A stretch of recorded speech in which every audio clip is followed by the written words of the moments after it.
혼란스러운 후 한 말, 백성들은 도탄에 빠져 있었고 영웅을 갈망하고 있었습니다. 과연 그는 왜 칼을 들 수밖에 없었을까요? 그의 이름은 유비였습니다. 유비는 황실의 후예였지만 몰락한 가문에서 태어나 집신을 만들며 근근히 살아가고 있었습니다. 하지만 그의 마음속에는 꺾이지 않는 의지가 불타고 있었죠. 한편 하동에서 온거구에 사내는 억울한 누명을 쓰고 쫓기는 신세였습니다. 그의 이름은 관우, 뛰어난 무예를 지녔지만 정의를 위해 살인을 저지른 후 도망자 신세가 된 것이었습니다. 그리고 또 한 명 탁현의 부호였지만 호탕한 성격으로 술과 싸움을 즐기는 장비가 있었습니다. 장비는 우연히 유비의 집신을 보고 그의 비범함을 알아차렸다고 합니다. 한편 관우는 관문을 지키던 관리들을 뚫고 도망치던 중이었습니다. 유비는 황건적 토벌에 참여할 의용군을 모집한다는 소식을 듣고 결심을 굳혔습니다. 장비는 유비의 뜻을 알고 크게 기뻐하며 자신의 재산을 털어 군자금을 마련했습니다. 유비와 장비는 함께 의용군을 모집하며 세력을 키워나갔습니다. 그때 유비는 우연히 관우와 마주치게 됩니다. 유비는 관우의 용맹함에 감탄하며 그를 자신의 편으로 만들고자 설득하기 시작했습니다. 장비 역시 관우의 뛰어난 무예를 보고 그를 인정하게 됩니다. 유비, 관우, 장비 세 사람은 서로의 뜻을 확인하고 깊은 우정을 느끼게 됩니다. 마침내 세 사람은 복숭아 밭에서 의형제를 맺기로 결심합니다. 이른 아침 복숭아꽃이 만개한 아름다운 밭에서 제단이 차려지고 술이 준비되었습니다. 유비는 형이 되고 관우와 장비는 각각 둘째와 셋째가 되기로 맹세했습니다. 세 사람은 한날에 죽기를 맹세하며 굳건한 의형제를 맺었습니다. 하지만 도원결의에는 숨겨진 이야기가 있다는 설이 있습니다. 일부 역사학자들은 도원결의가 실제로 존재하지 않았을 가능성을 제기합니다. 정사 삼국지에는 도원결의에 대한 직접적인 기록이 없다는 것이 그 이유입니다. 도원결의는 소설 삼국지연의를 통해 널리 알려진 이야기라는 것이죠. 하지만 그렇다고 해서 유비, 관우, 장비의 관계가 허구라는 것은 아닙니다. 역사 기록에는 세 사람이 매우 끈끈한 관계를 유지했다는 기록이 남아 있습니다. 어쩌면 도원결의는 세 사람의 굳건한 우정을 상징적으로 보여주는 이야기일지도 모릅니다. 놀랍게도 도원결의의 진실은 아직도 미스터리에 쌓여 있습니다. 그렇다면 유비, 관우, 장비 이 세 사람은 대체 어떤 관계였을까요? 정말로 형제의 맹세를 맺은 것일까요? 아니면 정치적 동지였을까요? 어쩌면 이 모든 것은 유비가 만들어낸 거대한 정치적 쇼였을지도 모릅니다. 유비는 자신의 야망을 위해 관우와 장비를 이용한 것일까요? 관우와 장비는 유비의 진심을 알지 못한 채 그의 충실한 칼이 되었을 뿐일까요? 정말로 그들은 서로를 믿고 의지했을까요? 아니면 숨겨진 음모가 있었을까요? 어쩌면 도원결의는 후세에 만들어진 신화일 뿐일지도 모릅니다. 하지만 그들의 우정과 의리는 여전히 우리에게 깊은 감동을 주고 있습니다. 도원결의의 진실은 무엇일까요? 다음 시간에 계속됩니다. 드넓은 황야, 낡은 집신을 신은 한 남자가 먼 곳을 응시하고 있습니다. 과연 그는 무엇을 꿈꾸고 있었을까요? 때는 후 한 말, 혼란과 기근에 신음하는 백성들의 고통은 이루 말할 수 없었습니다. 이러한 시대적 배경 속에서 유비는 탁현에서 가난한 돗자리 장수의 아들로 태어났습니다. 하지만 유비에게는 남다른 기상이 있었으니 그는 한나라 황실의 후예라는 자부심을 가지고 있었습니다. 어느 날 유비는 황건적의 난이 일어났다는 소식을 듣고 의병을 일으키기로 결심합니다. 그의 곁에는 관우와 장비, 두 명의 충직한 동지가 함께했습니다. 세 사람은 도원결의를 통해 형제의 맹약을 맺고 함께 천하를 평정할 것을 맹세합니다. 황건적과의 전투에서 유비 삼형제는 혁혁한 공을 세우며 이름을 알리기 시작했습니다. 하지만 간신들의 모함으로 인해 유비는 관직에서 쫓겨나는 시련을 겪게 됩니다.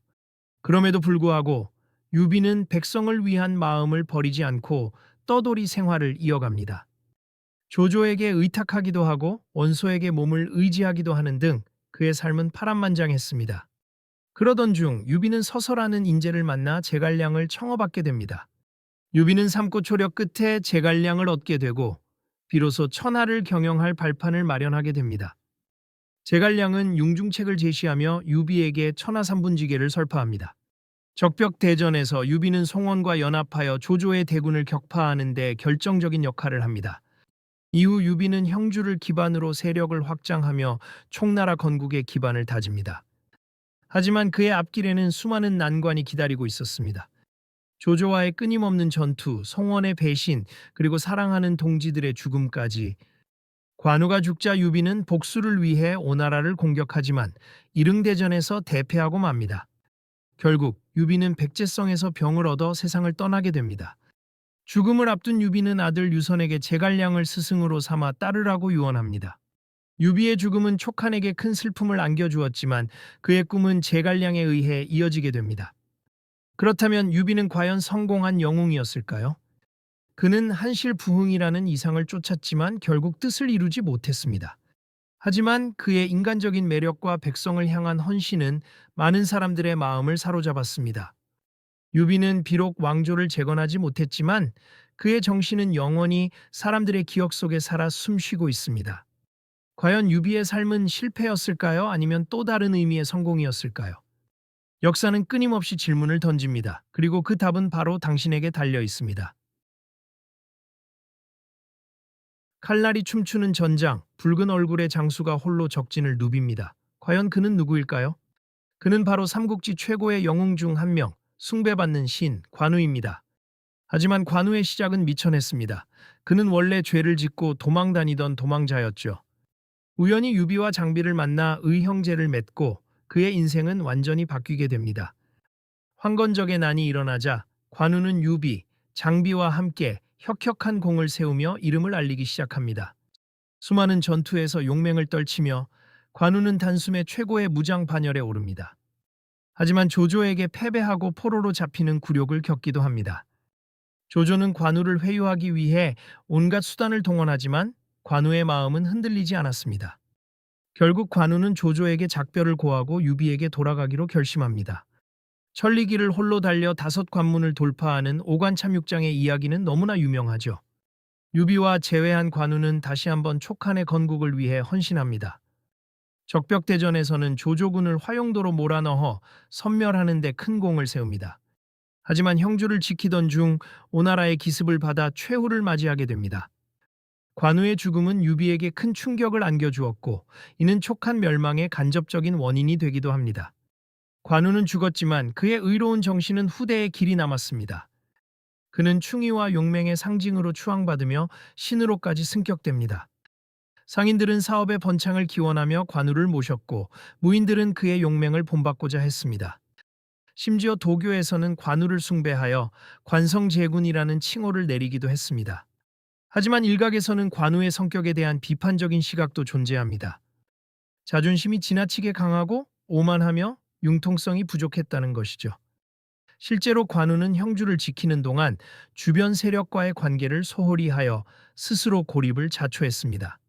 만약 그가 좀 더 유연하게 대처했다면 역사는 바뀌었을지도 모릅니다. 그럼에도 불구하고 관우는 여전히 많은 사람들에게 존경받는 영웅입니다. 그의 강직함과 의리를 중시하는 태도는 시대를 초월하여 감동을 주기 때문이죠. 단순한 무장이 아닌 신앙의 대상이 된 관우. 과연 그의 삶은 우리에게 무엇을 가르쳐 주는 걸까요? 의리의 화신, 관우. 그의 이야기는 아직 끝나지 않았습니다.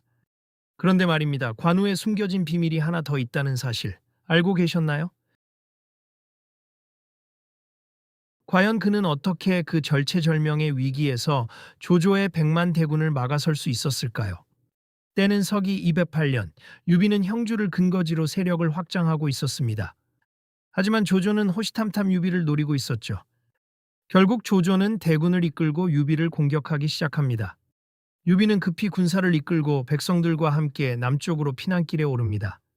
하지만 조조의 기병대는 맹렬하게 추격해 왔습니다. 유비군은 장판패에 이르러 조조군에게 따라잡히고 맙니다. 유비는 조은에게 아두를 맡기고 자신은 간신히 탈출합니다. 장비는 20기 병사를 이끌고 장판교에 남아 조조군을 막아서기로 결심합니다. 장판교는 폭이 좁고 다리 하나만 건너면 안전한 곳이었습니다. 조조군은 장비의 용맹함에 감히 다가서지 못하고 망설입니다. 장비는 눈을 부릅뜨고 고함을 지르며 조조군을 위협합니다. 나는 바로 연인 장비다. 누가 감히 나와 싸우겠느냐. 그의 우렁찬 고함 소리에 조조군은 혼비백산하여 뒷걸음질 쳤습니다. 조조는 장비의 기세에 눌려 감히 공격 명령을 내리지 못했습니다. 하지만 사실 장비의 속내는 달랐습니다. 그는 수십 명의 병사 외에는 지원군이 없었고 홀로 시간을 벌어야 했습니다. 장비는 다리 일부를 파괴하여 조조군이 쉽게 건너오지 못하게 만들었습니다. 조조는 장비의 용맹함에 속아 매복이 있을 것이라 생각했습니다. 시간이 지체될수록 조조의 의심은 더욱 커져갔습니다. 결국 조조는 장비 뒤에 숨겨진 복병이 있다고 판단하고 퇴각 명령을 내립니다. 장비는 단 10명의 병력으로 조조의 100만 대군을 물리친 것입니다. 장비의 지략과 용맹함이 빛을 발한 순간이었죠. 하지만 정말 조조는 장비의 호통에 겁을 먹고 퇴각한 것일까요? 조조는 왜 그토록 쉽게 퇴각을 결정했을까요? 일부 학자들은 조조의 퇴각에 다른 이유가 있었다고 주장합니다. 조조는 유비와의 결전을 피하고 형주를 안정적으로 확보하려 했다는 것입니다.